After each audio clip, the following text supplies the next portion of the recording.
Case Study: Ethical Dilemmas in College Coaching. The University of Southern California is facing a dilemma on whether to base coaching salary entirely on the market considerations or on the experience, skill, and performance of coaches.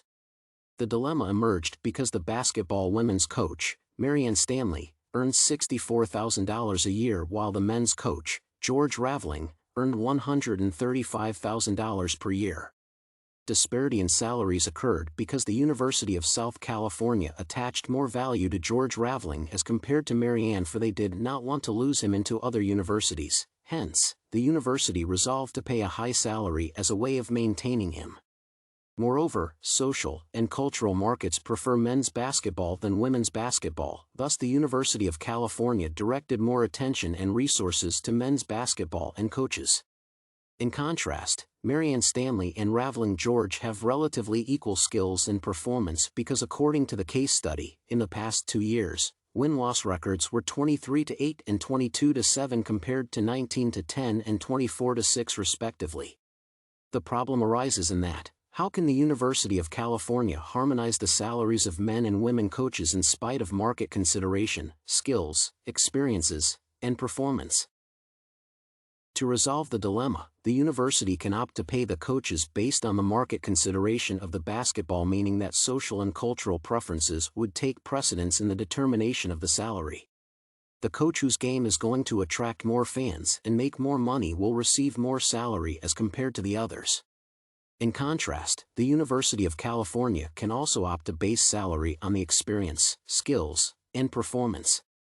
Using this criterion, the coaches will earn proportionately according to experience, skills, and performance.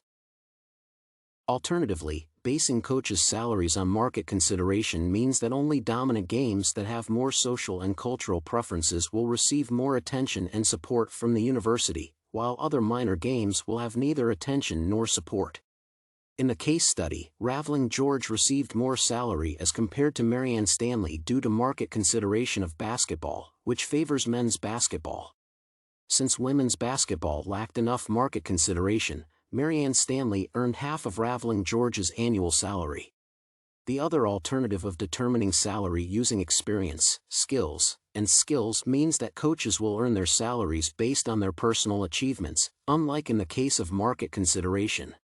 In the case study, Marianne Stanley would have earned more because her experience, skills, and performance were quite competitive. An ideal solution demands that coaches should earn an equal amount of salary if they have equal qualifications and experiences. According to Kidder, when faced with an ethical dilemma, a choice is generally a poor one if it violates the moral code of someone that you care a lot about. Hence, the ideal solution ensures fairness to the coaches as it does not violate any privileges that one would have earned by merit. Ideally, the salaries of the coaches need to encompass all factors such as skills, experiences, performance, and market consideration in order to motivate and encourage both the coaches and athletes. Since the ethical dilemma concerning coaches' salaries emanates from the need to ensure fairness and commensurate payment, the ideal solution portrays a fair ground of justifying decisions regarding remuneration. The ideal solution gives a probable decision that is fair as it reflects a situation where all other factors are constant. In response to the case study, Marianne Stanley and George Raveling would be earning relatively equal amount of salary since both had the same skills and performance, even though they had varied experiences. Laaksoharju argues that when judging ethical competence, it is tempting to compare and relate to an ideal behavior, a code of conduct, or a philosophy of morality. The ideal solution gives a basis for gauging fairness and resolving dilemmas in decision-making. Regarding the dilemma of whether to pay coaches' salaries based on market consideration or on experiences, skills, and performance, it is quite fair to use the latter.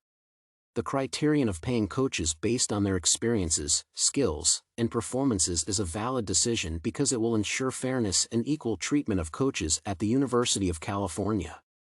The criterion is not only beneficial to the coaches but also to the university, as it will improve the sustainability of basketball and coaches. The decision to pay coaches according to their experiences, skills, and performance will ensure fairness and enhance competition. Paying high salaries to coaches as presented in the case study is not an effective way of maintaining staff, for Snell argues that sometimes satisfying the immediate needs of the group by giving a hefty pay rise to employees, for example, can lead to long-term negative consequences that endanger the future of the business. Therefore, it is motivating to the coaches to earn their salaries according to their own efforts and reward to the university, because there would be increased competition among coaches. In a recap, the coaches should get what they earn, not what they supposedly deserve simply because someone has experience in this or that. If anything, experience without results or returns amounts to nothing.